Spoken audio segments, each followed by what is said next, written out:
What if I told you some scientists theorize humans might one day run 100 meters in under 9 seconds? That's faster than Usain Bolt's seemingly untouchable world record of 9:58. When Bolt set this record in 2009, experts thought we'd reached the peak of human performance. But research on muscle fiber composition, where elite sprinters possess up to 80% fast-twitch fibers, along with advanced biomechanical analysis, suggests we might not have reached the absolute limit yet. Most scientific models still predict 9.27 seconds as the theoretical minimum. In this video, we're breaking down the science of sprinting to answer the ultimate question: is the 9-second barrier truly breakable, or are we testing the limits of human potential? To understand this, we need to go back to the moment everything changed. The moment that changed everything. The men's 100-meter final at the World Championships. The stadium buzzes with anticipation as 8 of the fastest humans on Earth settle into their blocks. Among them stands Usain Bolt, the lanky Jamaican who had already shocked the world with his performances at the Beijing Olympics a year earlier. What happens next would force scientists to re-examine models that had projected the human sprint limit based on animal analogies. The starting gun fires. Bolt explodes forward, his long legs unfurling as he rises from the blocks. For a brief moment, he's not even in the lead. Then something remarkable happens. While other sprinters reach their top speed and begin the inevitable battle against fatigue, Bolt seems to find another gear entirely. By the 60-meter mark, he's not just winning, he's pulling away, his stride devouring the track with a fluidity that seems almost supernatural. Before this race, sports scientists had calculated that the 100-meter world record was approaching its terminal velocity. Models at the time predicted a cap around 9.48 seconds, making Bolt's 9.58 seconds an unexpected leap. The previous record of 9.74 seconds, set by Asafa Powell, represented what many believed was the outer edge of human capability. Improvements in sprint times had been slowing for decades, following a pattern of diminishing returns that suggested we were approaching a biological ceiling. The crowd watches in collective disbelief as Bolt crosses the finish line. The clock stops at 9.58 seconds, 1.6% faster than the previous record, astonishing experts. The stadium erupts. Commentators struggle to find words.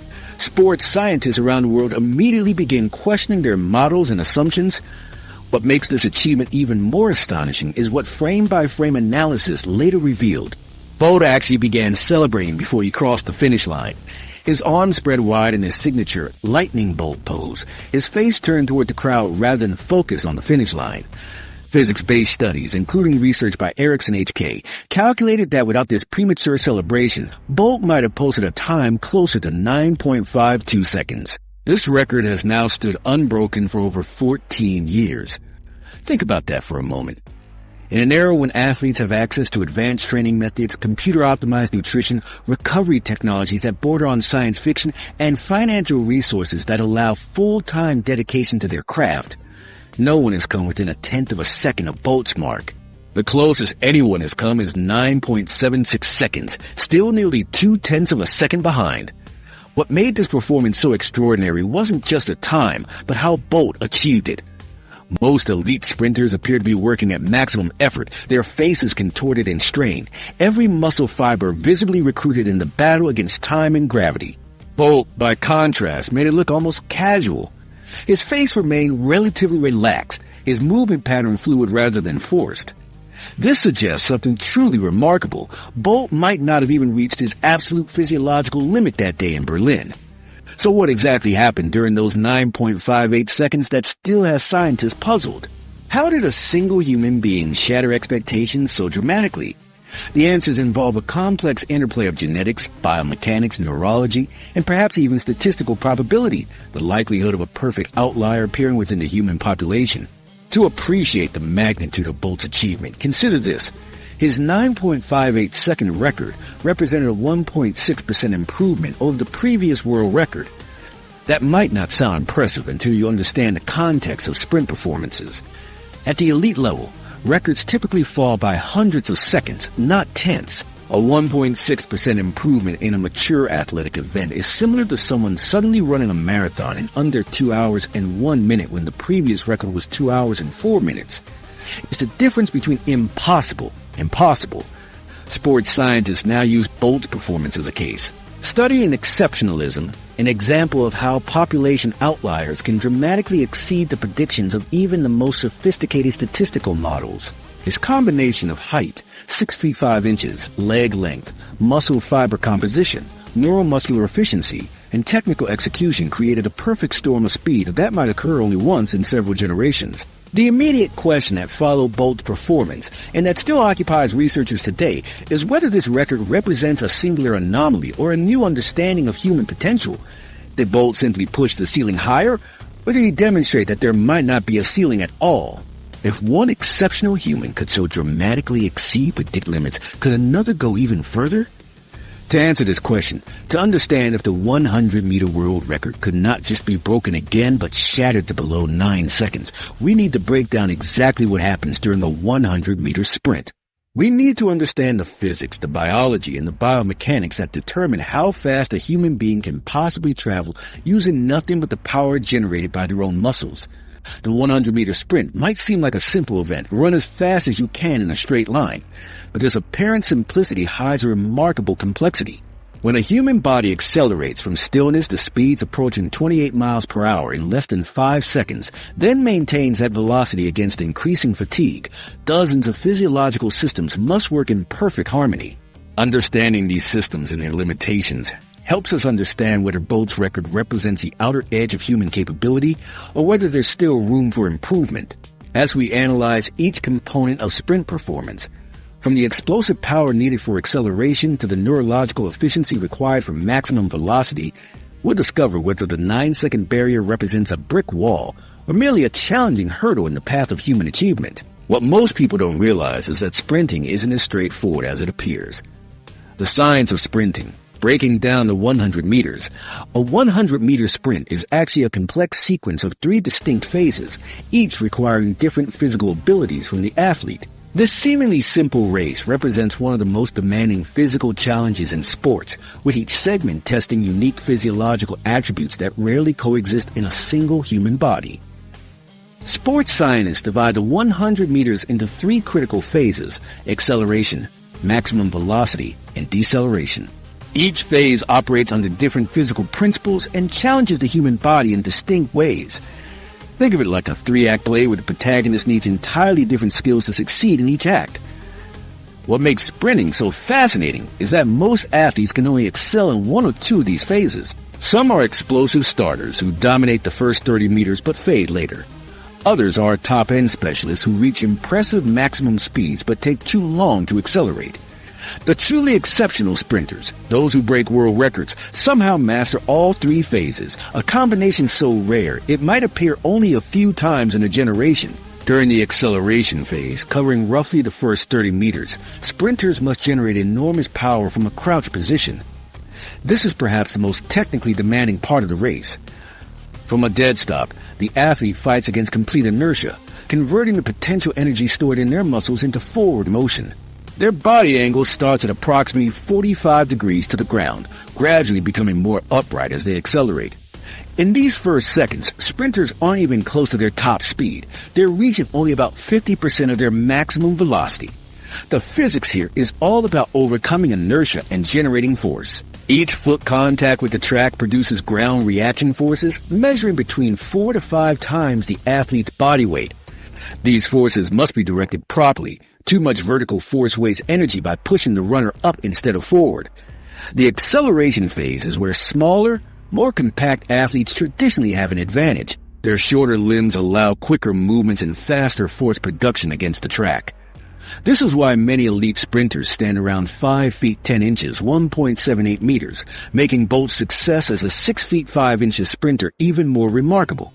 He overcame the physics working against his height during this critical phase. Once a sprinter reaches the 30-meter mark, they enter the maximum velocity phase, typically lasting until about the 60-meter mark. Here, athletes hit their absolute peak speed, and the numbers are staggering. Kinematic analysis by Stuhek and colleagues showed that during his world record race, Bolt reached a maximum velocity of 12.32 meters per second, approximately 27.8 miles per hour, around the 52-meter mark. This exceeds the maximum running speed of most animals on the planet.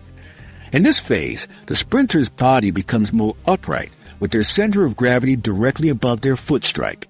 The mechanics change dramatically from the acceleration phase. Now, the emphasis shifts from generating force to applying it efficiently while maintaining perfect form.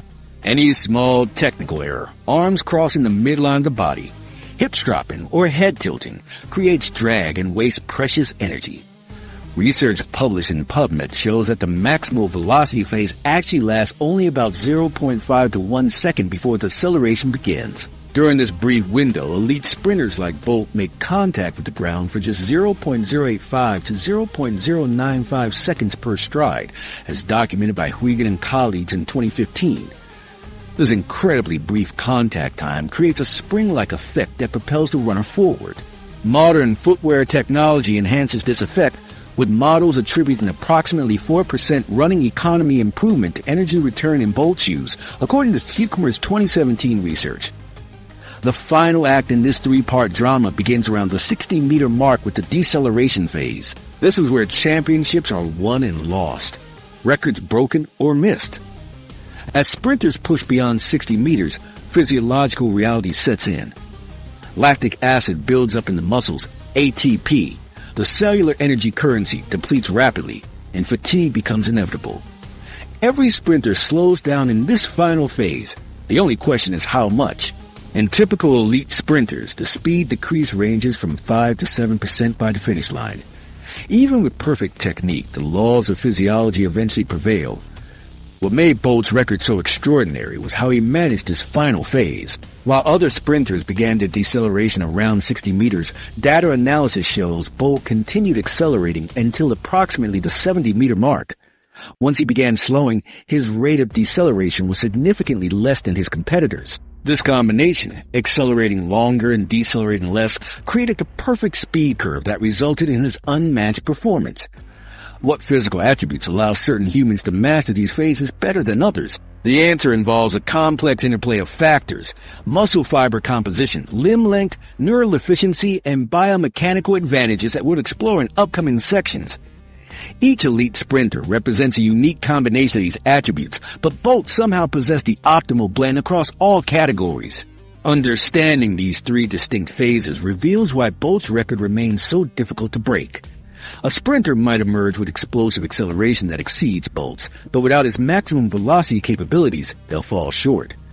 Another might match his top speed, but lack his resistance to fatigue in the final 40 meters. Breaking the record requires excellence across all three phases, something no other sprinter has achieved since Bolt's retirement. The 100-meter world record demands a perfect storm of physical attributes. It requires explosive power for acceleration, tremendous force application for maximum velocity, and exceptional fatigue resistance for the final stretch. Most elite athletes specialize in one or two of these qualities. Finding all three in a single human body is extraordinarily rare. But beyond these technical aspects of sprinting lies something even more unusual: the physical anomalies that made Bolt himself a statistical outlier among elite athletes. His body contains secrets that gave him advantages most sprinters simply don't possess, starting with his most obvious characteristic: his height. The Bolt anomaly: height, stride, and genetic gifts. At 6 feet 5 inches, 1.95 meters, Usain Bolt represents a dramatic departure from conventional sprinting wisdom. Most elite sprinters stand around 5 feet 10 inches, 1.78 meters, with compact muscular builds that physics and biomechanics suggest are ideal for maximum acceleration and speed.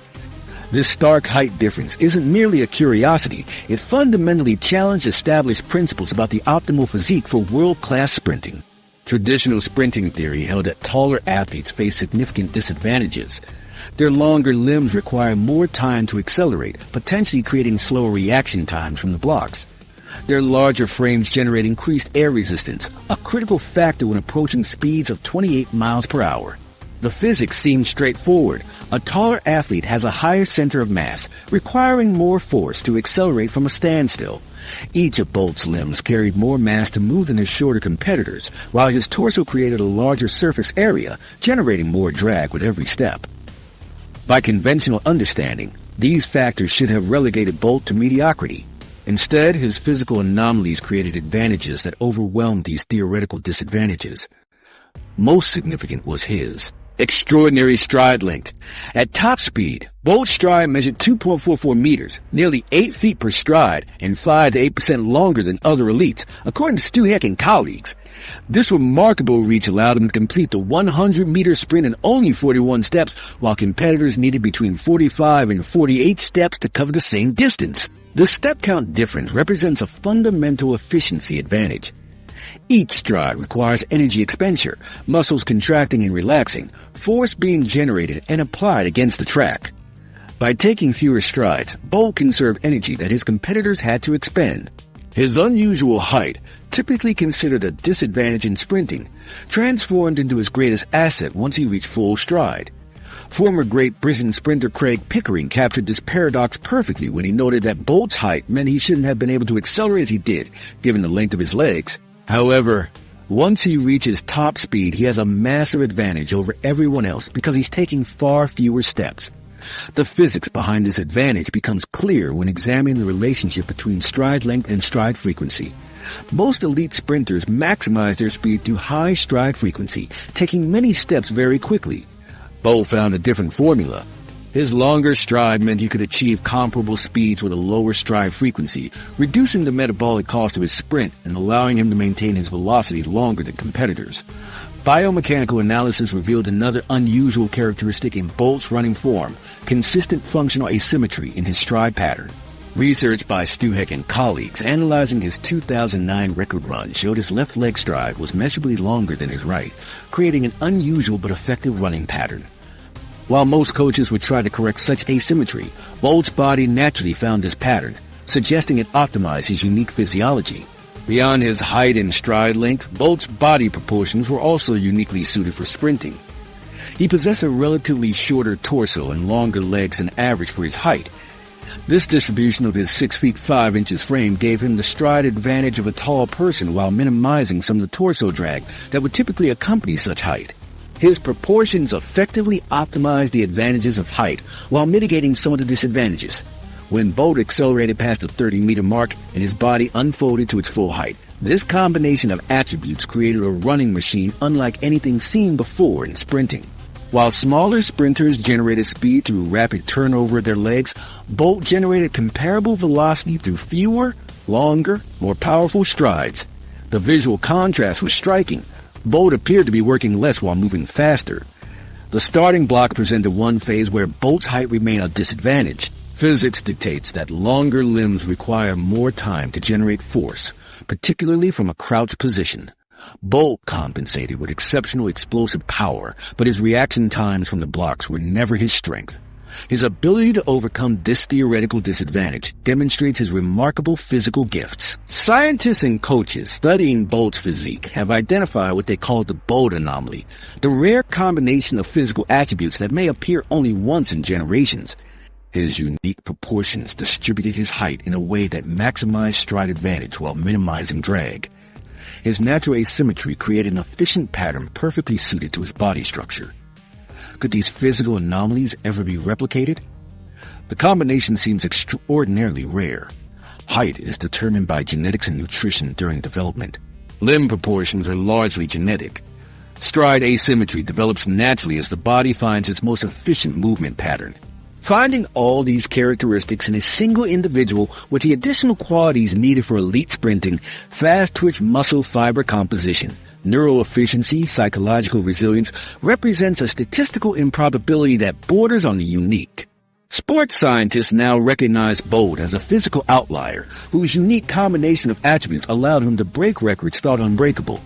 His success challenged fundamental assumptions about sprinter mechanics and the ideal body type for maximum human speed. Coaches now look more carefully at tall sprinters, recognizing that height can be an advantage if accompanied by the right proportions and power-to-weight ratio. While Bolt's external dimensions created his mechanical advantage, the internal composition of his muscles determined how effectively he could use that advantage. Elite sprinters like Bolt possess approximately 80% fast twitch muscle fibers compared to the roughly 50% found in the general population. These specialized fibers have contraction speeds 30 to 50% faster than slow twitch fibers and generate significantly more force, though they fatigue more quickly. The visible aspects of Bolt's physique, height, proportions, stride length, created obvious advantages. But what if the true secret to his superhuman speed wasn't visible to the naked eye at all? Fast twitch fibers, the hidden engine of speed. Inside Bolt's muscles lies a microscopic advantage that determined his potential long before his first race. This invisible edge, his muscle fiber composition, may be the most crucial factor in his record-breaking performances. Human muscles contain two primary fiber types, slow twitch and fast twitch. Slow twitch fibers contract relatively slowly but can work for extended periods without fatigue, perfect for endurance activities like marathon running. Fast twitch fibers, by contrast, contract rapidly and generate explosive power, though they fatigue quickly. These are the fibers that power activities requiring sudden bursts of energy, like sprinting. The average person has a roughly 50-50 split between these fiber types. Elite sprinters tell a completely different story. Research suggests that top-level sprinters like Bolt possess as much as 80% fast-twitch fibers in their lower body muscles. McGuigan and Salo's 2022 study at the University of Bath projected that someone with fast-twitch fiber composition exceeding 80% might eventually break the 9-second barrier. This extraordinary ratio isn't something you can train your way into. It's largely determined before birth and remains relatively fixed throughout life. The performance difference between these fiber types is dramatic. Fast-twitch fibers can contract up to 50% faster than slow-twitch fibers and generate 2 to 3 times more power per contraction. When a sprinter explodes from the blocks, these fibers activate almost simultaneously, creating the massive power needed to overcome inertia and accelerate a human body from standstill to top speed in just seconds. This biological reality creates an uncomfortable truth about athletic potential. Much of a sprinter's ability is determined before they take their first breath. While training can certainly optimize what you have, it cannot fundamentally change your muscle fiber composition. Someone born with 50% fast twitch fibers simply cannot train their way to 80% no matter how perfect their technique or how dedicated their training regimen. The science behind this limitation is clear. Muscle fiber types are determined primarily by genetics, with some influence from the hormonal environment during fetal development. By the time a child is born, the basic template is set. Training can improve the performance of existing fibers, but cannot convert one type to another in significant numbers. This creates a biological ceiling that training can approach but never break through. When scientists study the muscles of elite sprinters, the differences compared to average humans are striking. Their fast twitch fibers can generate force about 1.5 times faster than those in average humans. Their peak power output, the maximum energy they can produce in a single burst, measures nearly twice as high. Even among untrained individuals with high fast twitch percentages, these fibers remain largely dormant until activated through specific training. Elite sprinters have both the genetic advantage and the training to maximize it. These specialized muscle fibers explain much about sprint performance. The explosive acceleration of the first 30 meters comes from the fast twitch fibers' ability to contract quickly and powerfully. The remarkable top speeds achieved during the maximum velocity phase result from these fibers generating more force with each stride. But the inevitable slowdown in the final stretch? That's also explained by fiber type. Fast twitch fibers fatigue rapidly as they deplete their energy stores and accumulate waste products like lactic acid. This muscle composition creates a physical paradox for sprinters. The very fibers that make them explosively fast also guarantee they can only maintain peak velocity for a very limited time. This explains why even the greatest sprinters can only hold their absolute top speed for about 1 to 2 seconds before beginning to slow. It's not a failure of will or technique. It's a biological limitation built into the muscle fibers themselves.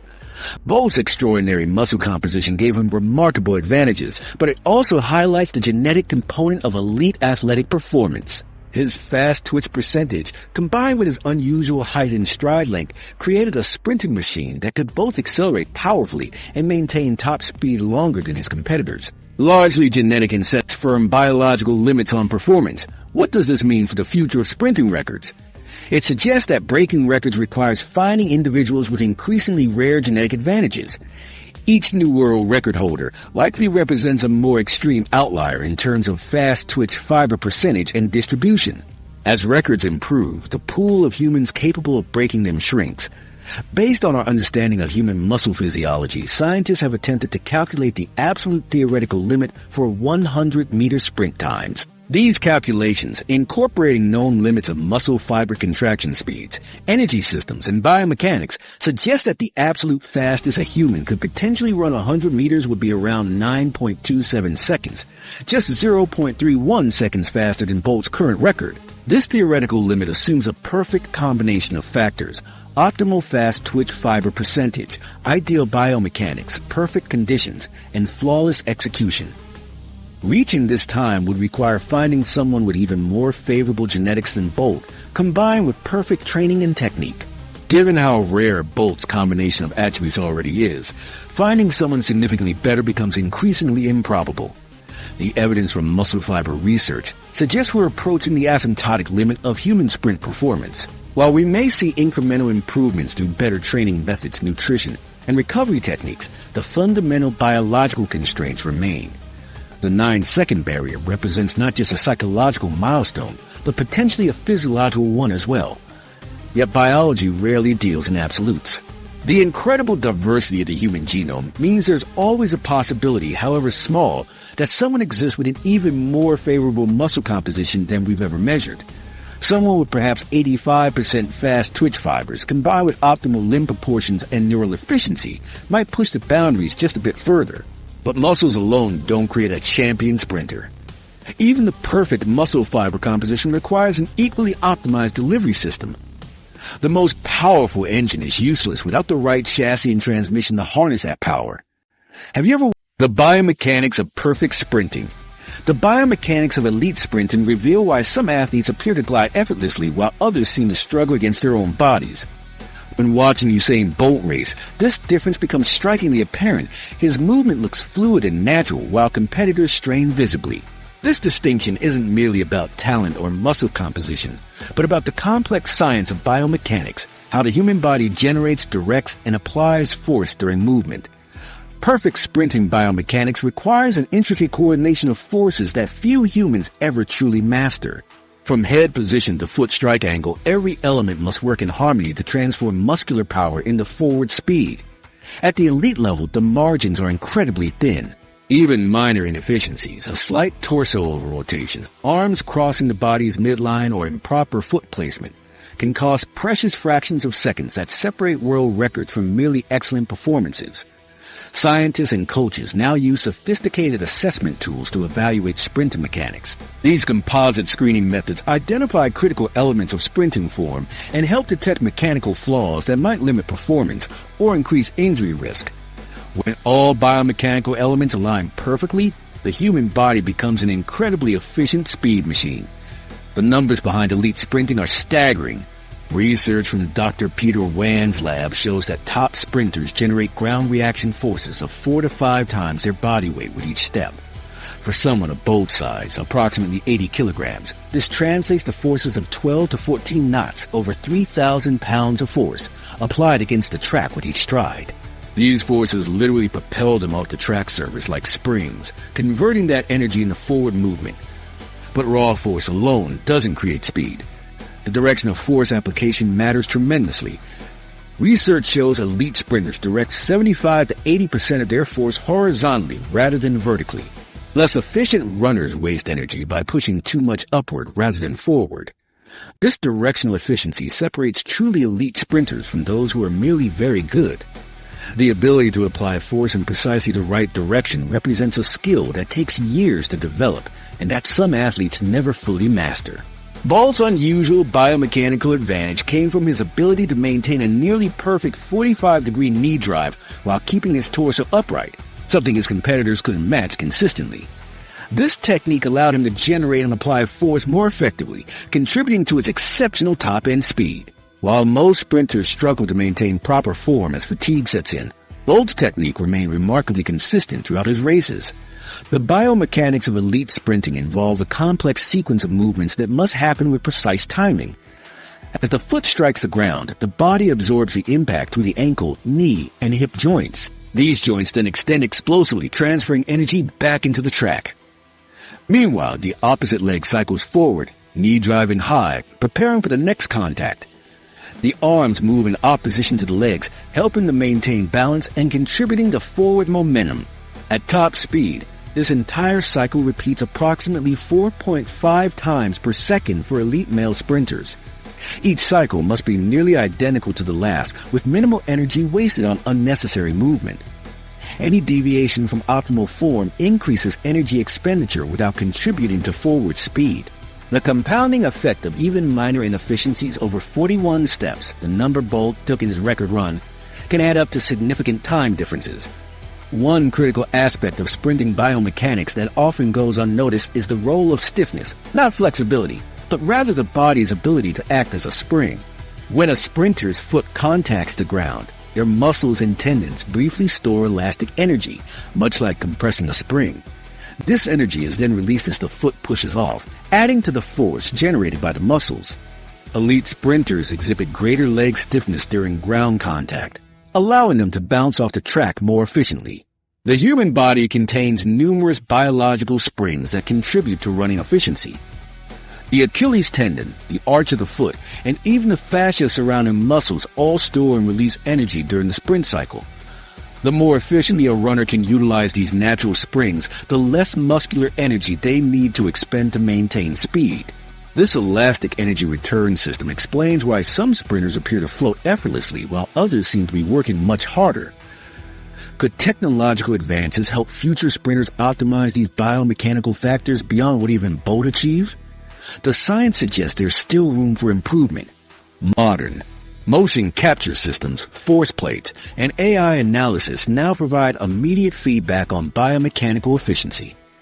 Athletes can identify and correct subtle flaws in technique that would have gone unnoticed in previous generations.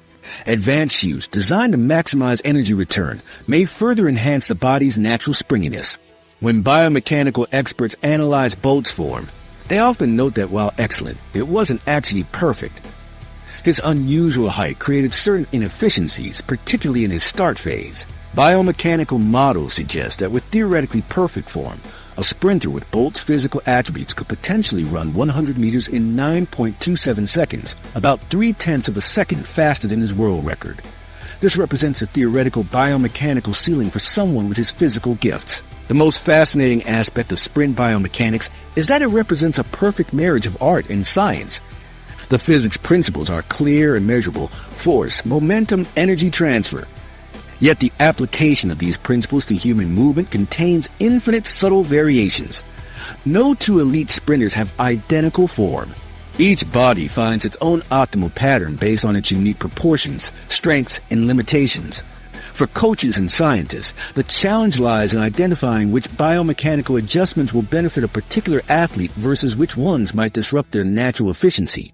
Small improvements in biomechanical efficiency can yield significant performance gains without requiring more strength or power, essentially getting more speed from the same physical resources.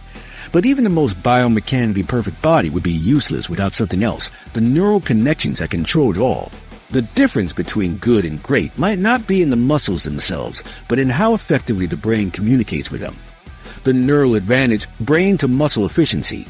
Inside the human body lies a remarkable communication system that transforms thought into motion at astonishing speeds.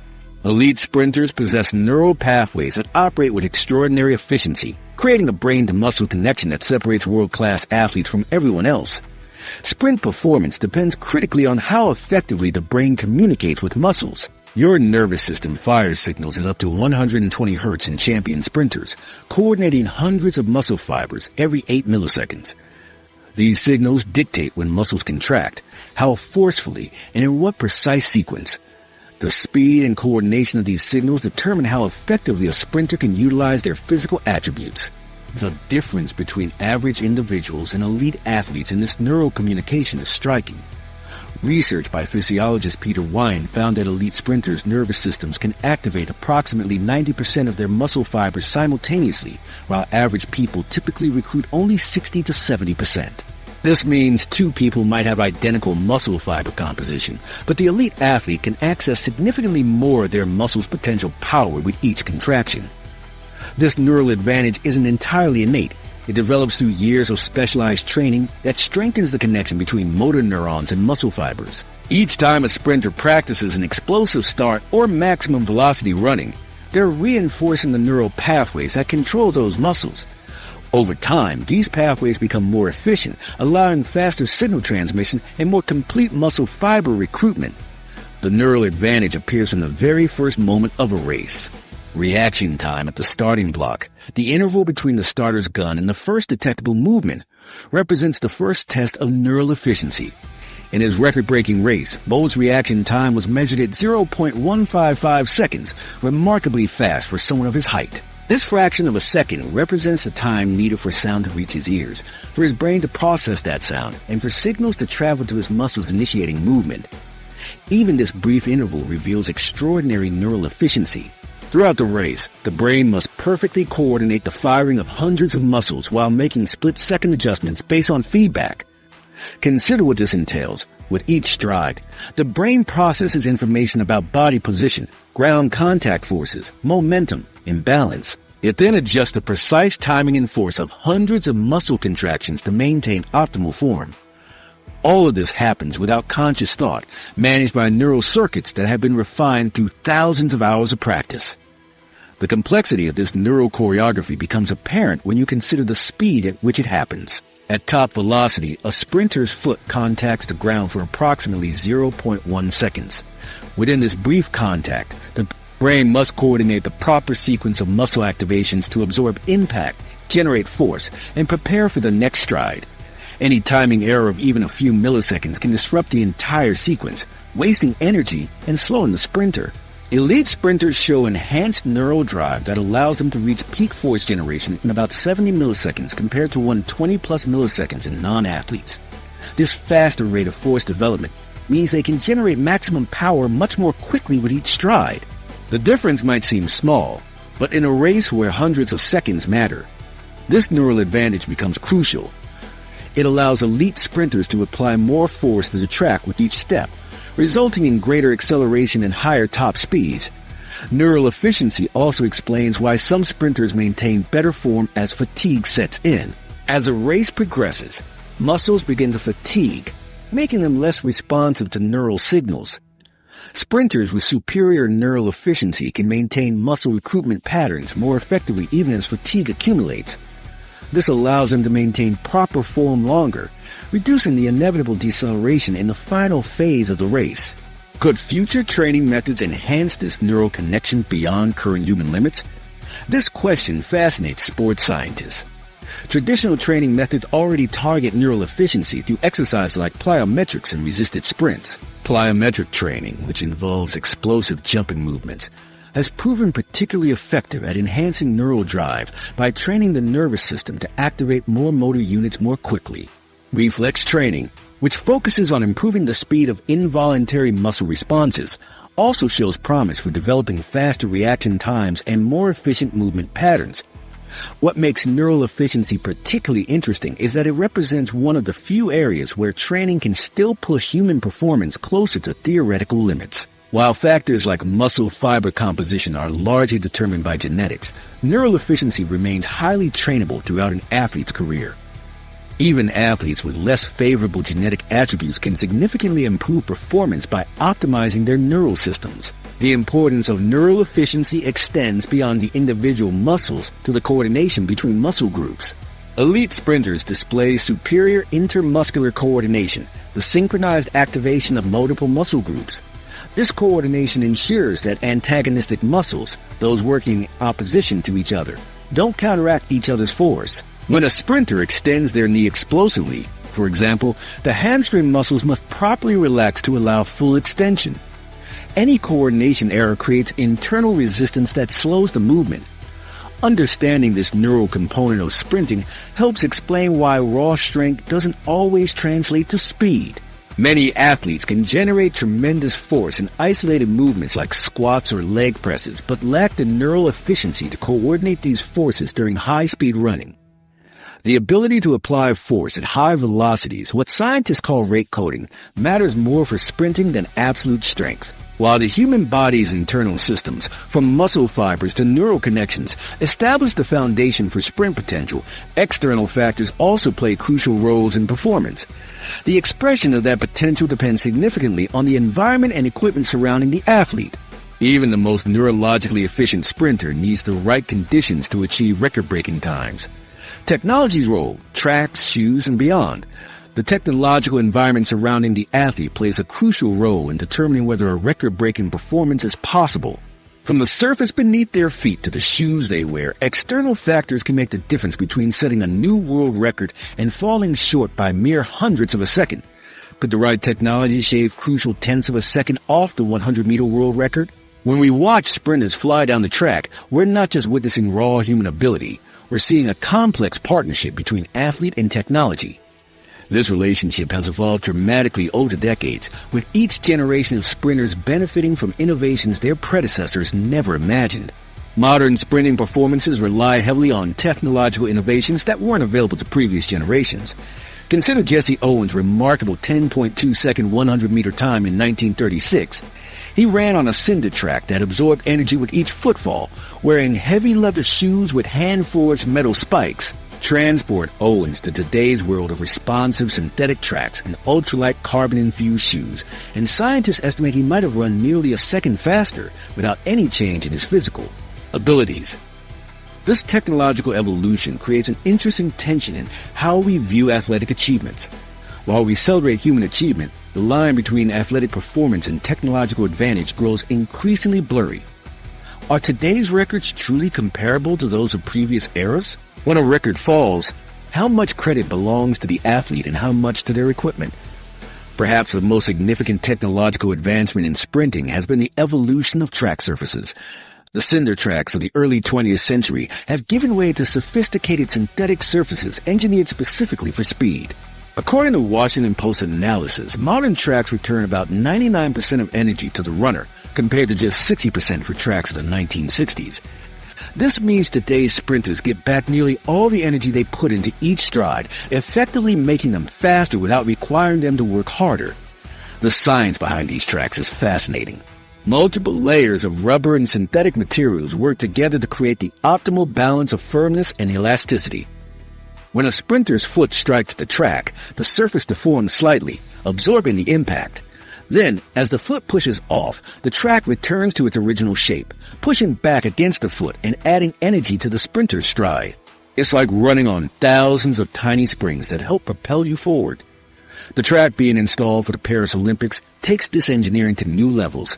It's specifically designed to produce record-breaking performances with consistent energy return across every square inch. Unlike older tracks that were poured on site, where variables like temperature and humidity during installation could create inconsistencies, modern Olympic tracks are manufactured in climate-controlled factories.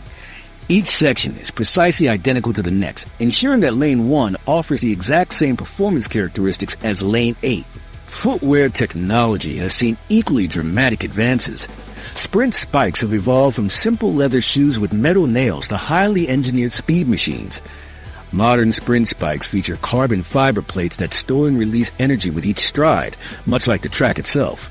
The upper portions use lightweight synthetic materials that weigh just fractions of what leather shoes did, reducing the energy cost of moving the foot through each stride cycle. These technological advances in footwear have sparked debate about performance enhancement. Studies from the University of Bath suggest that the latest generation of running shoes with carbon fiber plates and specialized foams can improve running economy by approximately 4%. In events where world records are broken by hundreds of seconds, this technological advantage could be the difference between setting a record and finishing second. Even environmental factors are carefully measured and regulated in modern sprinting. Wind assistance is strictly monitored, with a maximum allowable tailwind of 2.0 meters per second for record purposes. Interestingly, when Bolt set his 9.58-second record, he had a tailwind of just 0.9 meters per second, well below the maximum allowed. This means a sprinter with Bolt's abilities who happens to race with a perfectly legal 2.0 meters per second tailwind could potentially lower the record simply due to more favorable conditions. Temperature, altitude, and even air density affect sprint performances. Mexico City's 1968 Olympics saw remarkable sprint times partly because the thin air at high altitude created less resistance. Today's athletes and their teams carefully select competitions based on which venues historically produce the fastest times, often due to these environmental factors. These technological and environmental advantages raise an important question. How far can technology push human performance before we're no longer measuring raw human ability? At what point does a sprint record become more about the equipment than the athlete?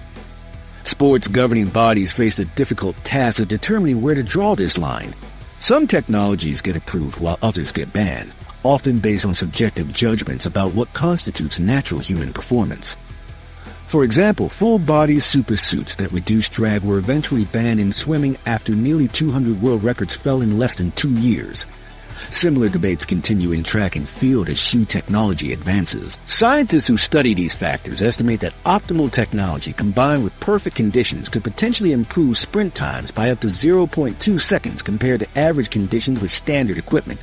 This improvement might not sound significant until you consider the context of sprint records. A 0.2 second improvement would put a 9.38 second 100m within reach of someone with Bolt's natural abilities, still not breaking the 9-second barrier, but moving the record significantly closer to it. This technological factor adds another dimension to our central question about human limits. When we ask whether humans could ever run 100 meters in under 9 seconds, we must consider not just biological evolution, but technological evolution as well. Future advances in track surfaces, footwear, training methods, and even clothing could all contribute to incrementally faster times. Yet even with perfect technology and conditions, the fundamental question remains unanswered. Can human biology, the muscles, nerves, and biomechanical systems we've examined ever generate enough speed to break the 9-second barrier? Technology can optimize performance, but it can't transcend the basic limits of human physiology.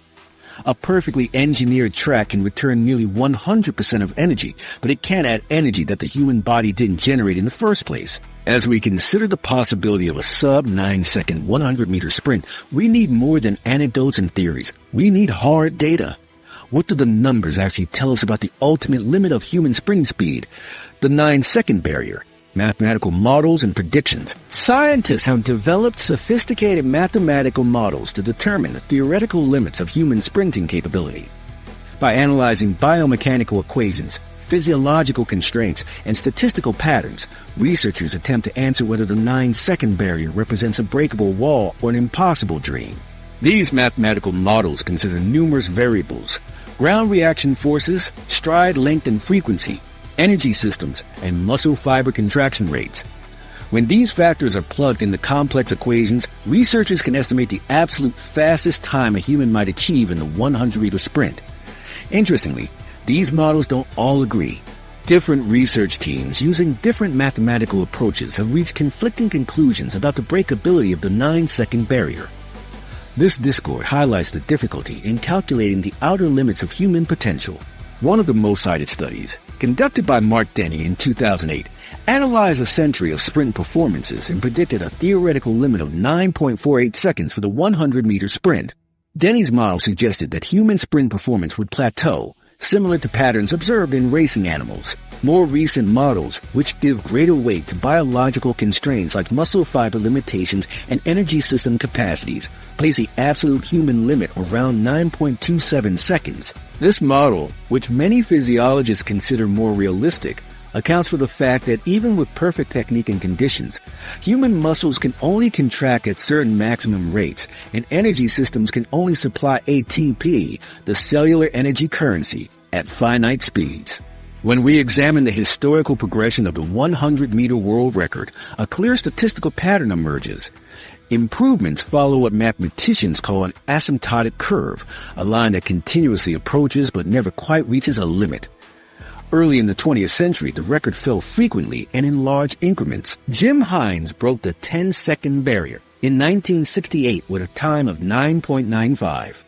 It took 23 years for Carl Lewis to improve that to 9.86 in 1991. Ben Johnson's 9.79, later nullified for doping, came in 1988. Maurice Green's 9.79 came in 1999. Then Asafa Powell's 9.77 in 2005, and finally Bolt's 9.69 in 2008 and 9.58 in 2009. This pattern shows improvements becoming smaller and less frequent over time, exactly what we would expect as performances approach a biological limit. The mathematical curve flattens as it approaches its asymptote. Based on this statistical analysis, MIT Technology Review reports that we might only see about 0.3% improvement in the world record by the end of this century, which would still place the record above 9.2 seconds. The most comprehensive models, combining biomechanical, physiological, and statistical factors, suggest we're already at 99.2% of human potential in the 100-meter sprint. If these models are correct, we might only see another 0.1 seconds of improvement over many decades, placing the ultimate record around 9.48 seconds, still significantly above the 9-second threshold. What would need to happen for someone to actually break the 9-second barrier? The mathematics suggest it would require a perfect storm of genetic advantages and external factors. First, this theoretical sprinter would need Bolt's unusual height and stride length, covering the 100 meters in just 40 to 41 steps instead of the typical 45 to 48. Second, they would need an even higher percentage of fast-twitch muscle fibers than elite sprinters typically possess, perhaps 85% compared to the typical 80% in today's champions. Third, they would need perfect biomechanics that waste virtually no energy on unnecessary movement. Finally, they would need to compete in perfect conditions, optimal temperature, maximum legal tailwind, and the most responsive track. And shoe technology permitted. The probability of all these factors aligning in a single individual is vanishingly small. Mathematical models suggest such a combination might occur once in a billion people, meaning there might be only 7 to 8 humans alive today with the genetic potential to break 9 seconds, and they would still need to be identified, trained perfectly from childhood, and compete under ideal conditions. Some researchers have approached the problem from another angle, using statistical methods to analyze the natural variation in human physical attributes. If we assume human performance follows a normal distribution, a bell curve, we can calculate how many standard deviations beyond the mean a sub-9-second performance would represent. By this analysis, breaking 9 seconds would require an athlete who is at least 4.5 standard deviations above the mean in terms of sprinting ability, a 1 in several million occurrence. Statistical analysis of world record progression reveals a pattern of diminishing returns, with improvements becoming smaller and less frequent over time. This trend suggests that as athletes approach the theoretical limits of human performance, the gains from training, technology, and other advancements become increasingly marginal. This pattern is evident in the 100-meter sprint, where Usain Bolt's record of 9.58 seconds has stood for over a decade, despite advancements in training and technology. The mathematics points to a sobering conclusion. While breaking 9 seconds isn't theoretically impossible according to the laws of physics, it likely resides just beyond the biological limits of human muscle tissue, energy systems, and biomechanics. The gap between not physically impossible and biologically achievable makes the 9-second barrier one of the most intriguing questions in sports science. With mathematical models suggesting such a narrow window of possibility, perhaps too narrow to ever be realized, we must look at today's elite sprinters to see if anyone demonstrates the physical attributes that might put them on a trajectory toward this hypothetical limit.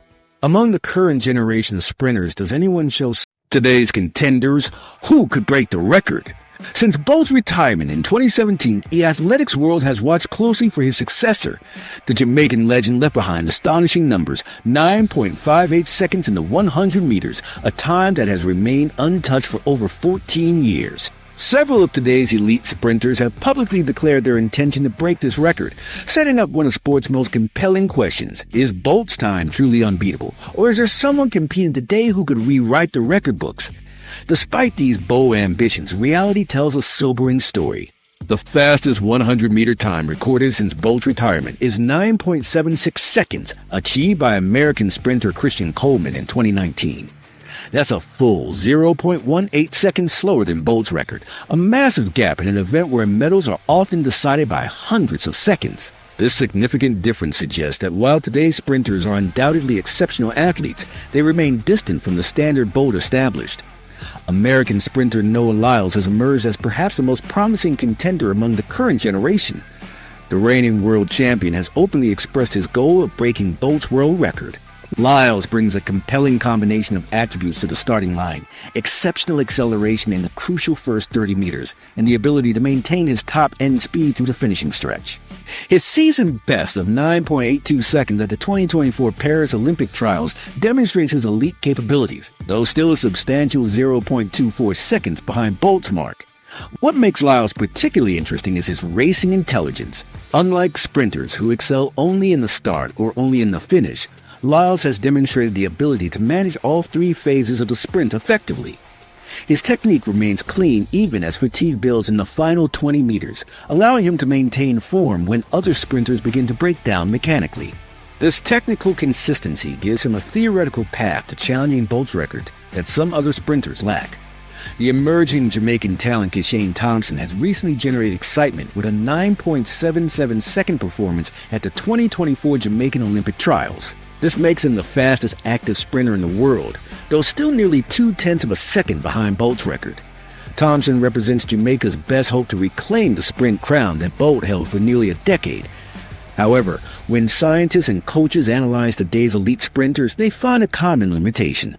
Physiological testing shows that today's top competitors have similar fast-twitch fiber compositions to what Bolt likely possessed, the 80% range that characterizes elite sprinters. What they universally lack is Bolt's unique combination of height and stride length. Most elite sprinters today stand between 5 feet 10 inches and 6 feet 1 inch, significantly shorter than Bolt's 6 feet 5 inches frame. This height difference translates directly into stride length disadvantages that are nearly impossible to overcome with technique alone. The biomechanical reality is stark. A sprinter who needs 45 to 47 steps to cover 100 meters must generate significantly more power with each step than someone who can cover the same distance in 41 steps. This efficiency advantage that Bolt possesses creates a ceiling that today's athletes struggle to break through, regardless of their power output or technical execution. Looking at recent championship performances reveals another concerning pattern for record hopefuls. Winning times in major championships since Bolt's retirement have consistently clustered around the 9.80 to 9.90 second range.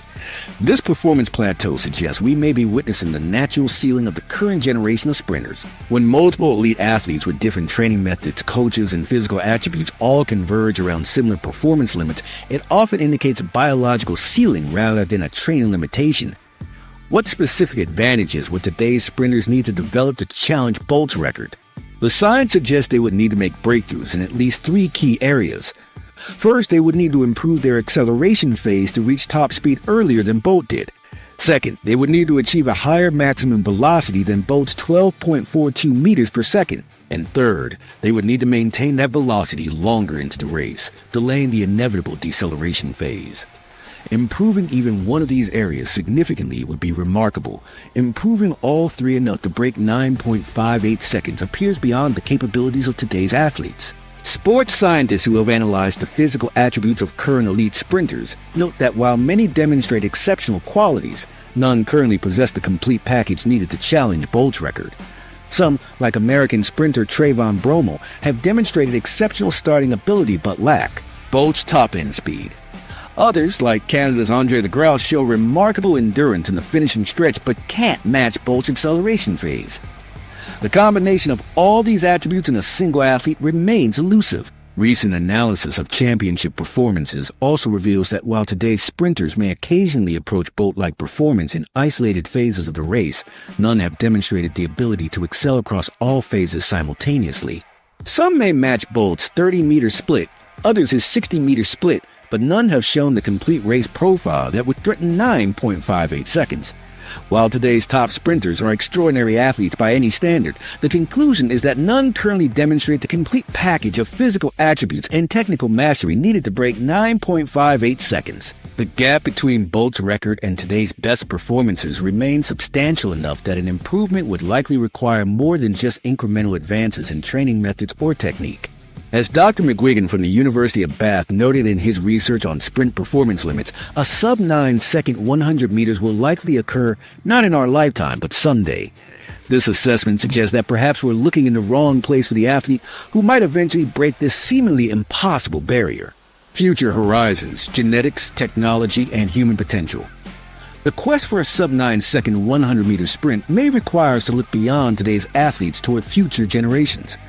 When examining the possibilities ahead, we must consider both natural genetic evolution and technological advancements that could reshape human athletic potential. The future of sprinting lies at a fascinating intersection where biology meets technology. As our understanding of the human genome expands and training technologies advance, we face both exciting possibilities and profound questions about the nature of athletic achievement itself. Genetic research has already identified specific variants associated with elite sprint performance. The ACTN3 gene, sometimes called the speed gene, plays a crucial role in the development of fast-twitch muscle fibers, the explosive power generators essential for sprinting. This gene provides instructions for making a protein predominantly found in fast-twitch muscle fibers, which are crucial for explosive power and speed.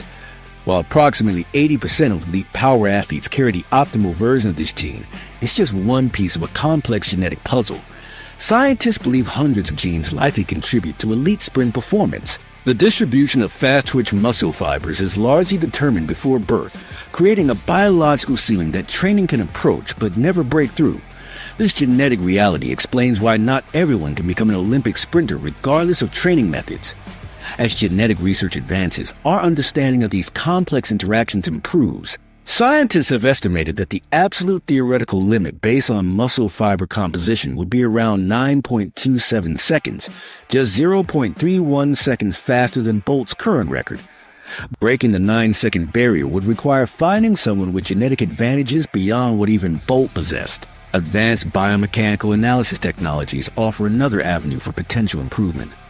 High-speed cameras capturing thousands of frames per second now allow coaches to identify inefficiencies in sprint technique that would have been invisible to previous generations. These systems, combined with force plate analysis and EMG, electromyography, technology that measures muscle activation patterns, provide unprecedented insights into how elite sprinters generate and apply force. Computer modeling based on this data suggests that specific adjustments to running mechanics could theoretically optimize sprint performance beyond current levels.